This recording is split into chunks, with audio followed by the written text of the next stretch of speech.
उसने बताया। एक तो ये बोल कर खराब करती है, बोल करके किसी से भी झगड़ा कर ले, बोल कर किसी का भी दिल दुखा दे, बोल कर कुछ भी कर दे। मैंने इस पर पाबंदी लगा दी। दूसरे, ये लालची बड़ी है, इसको खिलाते रहो खिलाते रहो खिलाते रहो, इसके कभी भी तृप्ति नहीं होती इसकी।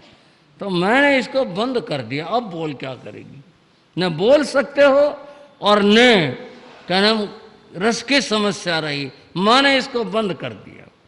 ये सारे झगड़ों की जड़ थी। गांधी जी ने सुना, पढ़ा उस बात को, तो जो मैं कह रहा था ना आपको, भाई कुछ लोगों को शरीर से राग बहुत है, कुछ को द्वेष भी है। अब उनके इस भाव का आप क्या कहोगे, आप खुद सोच सकते हैं। भाई सारे झगड़े जीव की वजह से, बंद करो इसको। और बंद कर दिया। थोड़ा क्रूरता का, कठोरता का, और कहूँ इस बारे में कुछ नाराजगी का या शरीर के प्रति द्वेष का भाव हुआ ना, भाई यही कारण है इसका, बंद करो इसको। गांधी जी ने उसका उत्तर दिया, मोरे जी जो आपने लिखा वो तो मैंने समझ लिया। आपकी बात, ये दो ही बात है, कभी गलत बोला न जाए और खाने के रस के ऊपर प्रतिबंध लग जाए। गांधी जी ने कहा, मैं आपसे एक बात पूछ रहा हूँ। एक छोटा बच्चा है, 5 साल का, 4 का या उससे भी कम ज़्यादा का बच्चा है, तालाब के किनारे वह खेल रहा था और वो गहरे पानी में गिर पड़ा। आप तैरना जानते नहीं, आप देख रहे हैं कि बच्चा पानी में गया, आप तैरना जानते नहीं, जो उतर के उसको निकाल के ला दो, आप क्या करोगे? बोलो भाइयों, मुंह तो बोले आपने सी रखा है, बोल तो आप सकते नहीं, तैरना आपको आता नहीं, बच्चा गिर पड़ा पानी के अंदर, अब क्या हो? आप भी चुप हो गए, वो महात्मा भी चुप हो गया। गांधी जी बोले इस बारे में, कल अगर मैं आपका मुंह खुला होता आप चिल्लाते, जोर जोर से चिल्लाते, बचाओ बचाओ, बच्चा गिर पड़ा, पानी में गिर पड़ा, और आपके चिल्लाहट को सुनकर कोई आ भी जाता और आ जाता तो वह बच्चे को बचा भी लेता। अब आपने तो मुंह बांध लिया, आप बोल सकते नहीं और बच्चा पानी में गया, अब क्या हो? इस पाप के जिम्मेदार कौन बने? आप बने देखने वाले या और कोई बना? कौन बना? गांधी जी ने कहा, वस्तु का सदुपयोग भी है और वस्तु का दुरुपयोग भी है, दोनों है। ये उपयोग करने वाले पर निर्भर है कि वह उसका क्या उपयोग करता है।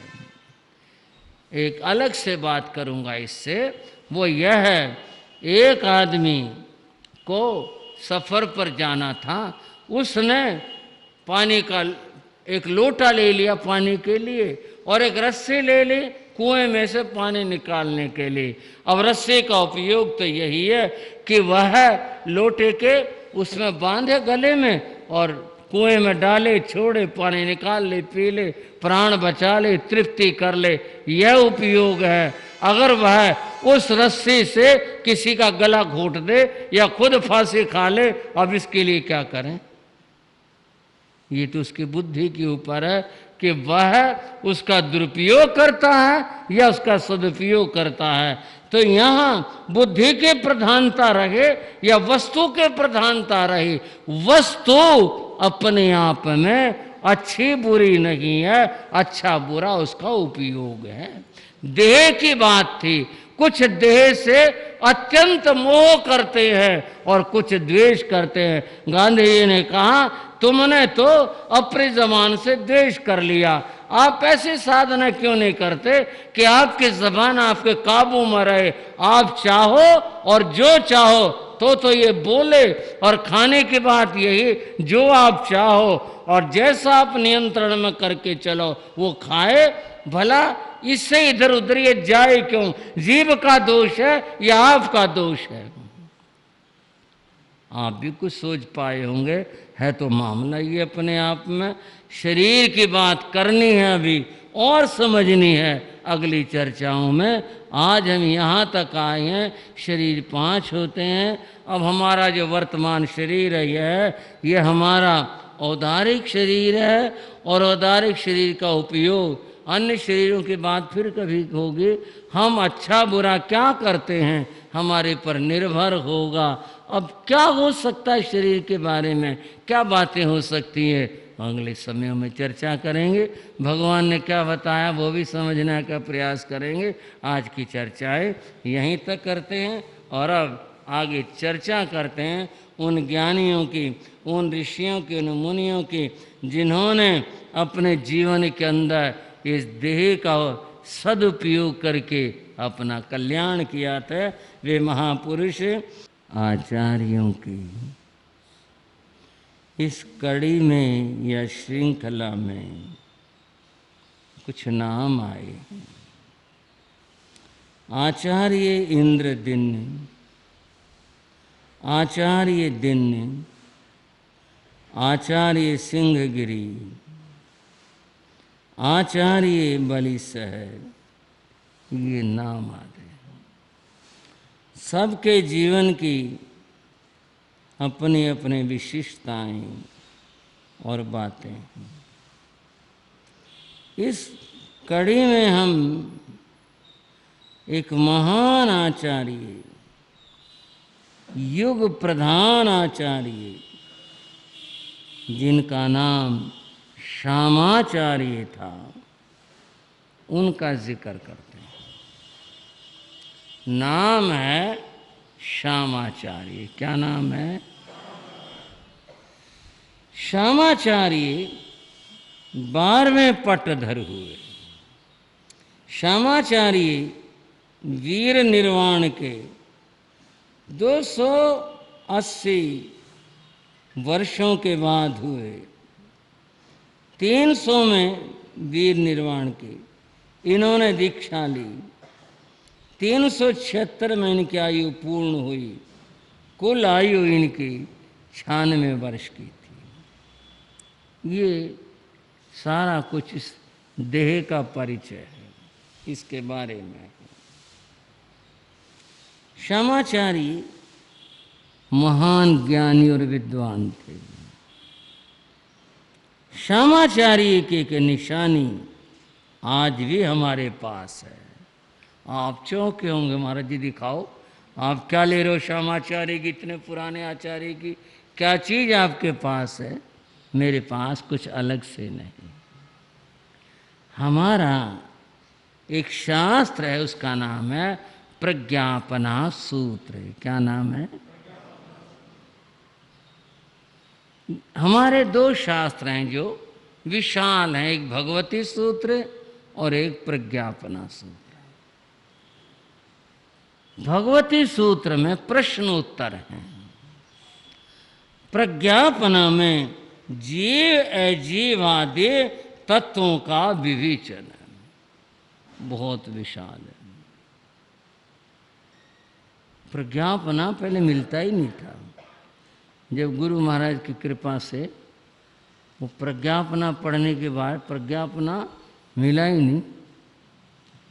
मिला तो कहीं ऐसे प्रतिभा आदि थी, कहीं से पेज नहीं थे। बहुत कोशिश के बाद प्रज्ञापना मिला था, और तब गुरु कृपा से उसको पढ़ने का भी सौभाग्य मिला था। प्रज्ञापना सूत्र ज्ञान का कोश है, जैसे डिक्शनरी होती है, ऐसे ज्ञान का कोश है। प्रज्ञापना सूत्र ऐसी चीज है, प्रज्ञापना का संकलन श्यामाचार्य ने किया था। वाणी तो महावीर की है। संकलन कैसे? भाई कल्पना कर लो, कोई चीज़ मुझे याद है, आपको नहीं है, और मैंने याद करके स्मृति में से उसका संकलन कर दिया, तो उसका संकलन करता, उसका संपादक में मेरा ही नाम जाएगा, भाई मैंने इस कार्य को किया। इतना बड़ा कार्य है, बहुत बड़ा कार्य है। श्यामाचार्य इसीलिए प्रज्ञापना के कारण से आज भी जीवित है। श्यामाचारी की बात, उनके ज्ञान की बात।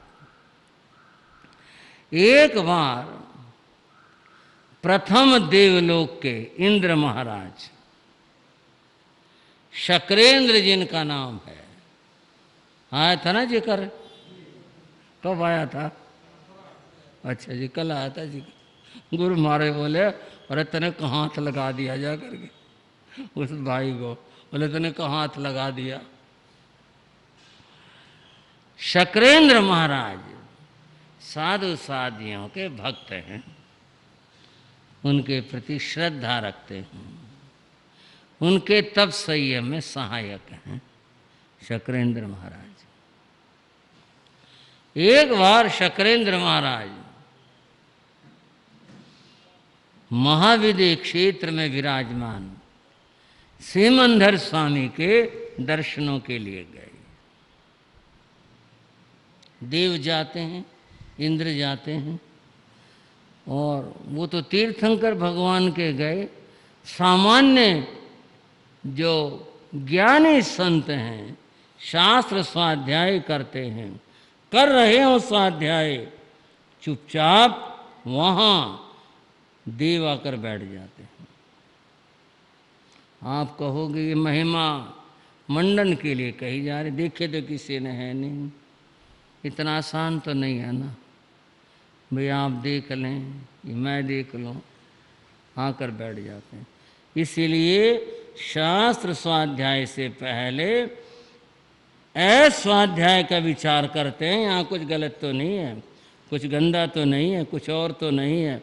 अगर ऐसा कुछ हो, विपरीत हो, तो ऐसी स्थिति आ जाए तो पहले तो बाधा आ जाएगी स्वाध्याय में, और अगर फिर कोई जिद्दी ही लगा ले साधु को मैं करके छोड़ूंगा, उपद्रव हो जाए। बड़े विवेक से, बड़े ध्यान से स्वाध्याय की जाती है। और तो भगवान के दर्शन को गए थे इंद्र महाराज, दर्शन किए। उस समय देशना हो रही थी, प्रभु की धर्म देशना चल रही थी।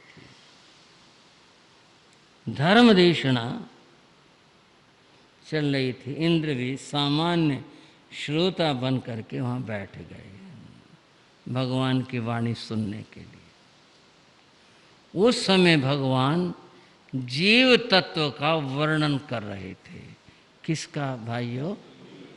जीव तत्व का। अब जीव तत्व के भेद बता रहे थे। उसमें निगोद का वर्णन आया। किसका वर्णन आया? क्या होती है भाइयों ये?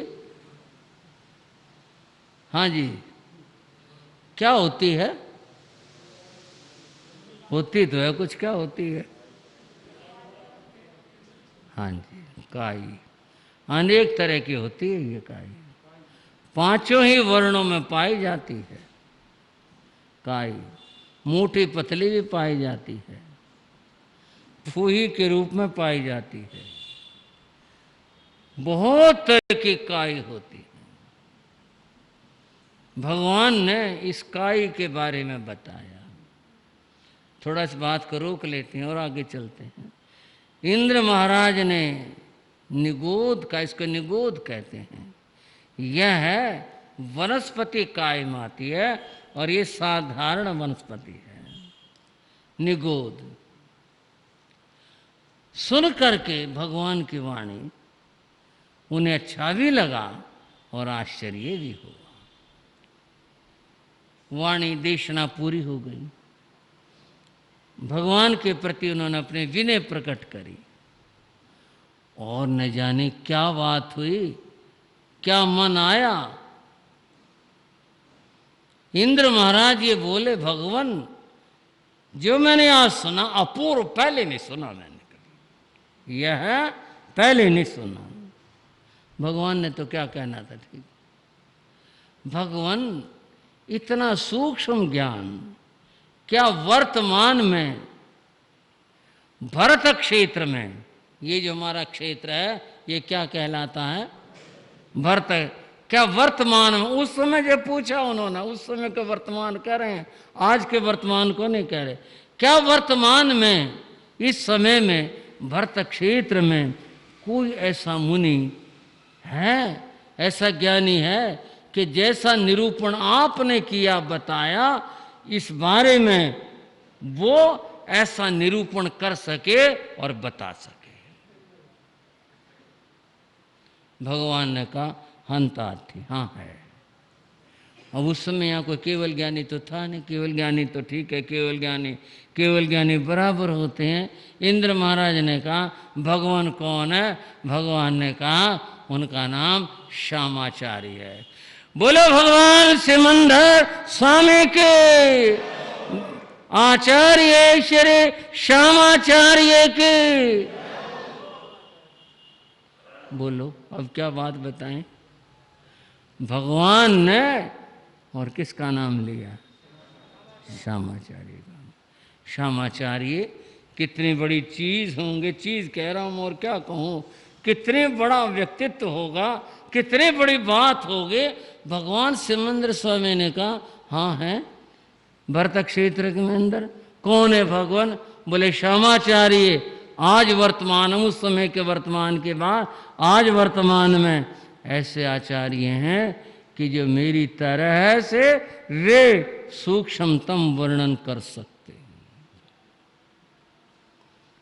उसी समय इंद्र महाराज भगवान की वंदना करके और देवलोक को नहीं गए, बोले चलो दर्शन करेंगे। उन ऐसे महान ज्ञानी आचार्य के दर्शन करेंगे और वे वहां से यहां दर्शन करने के लिए आए। उनके श्यामाचार्य से क्या बात हुए ये कल बताने का भाव रखते हैं। बाकी जैसा अवसर होगा, आज की चर्चा यहीं तक।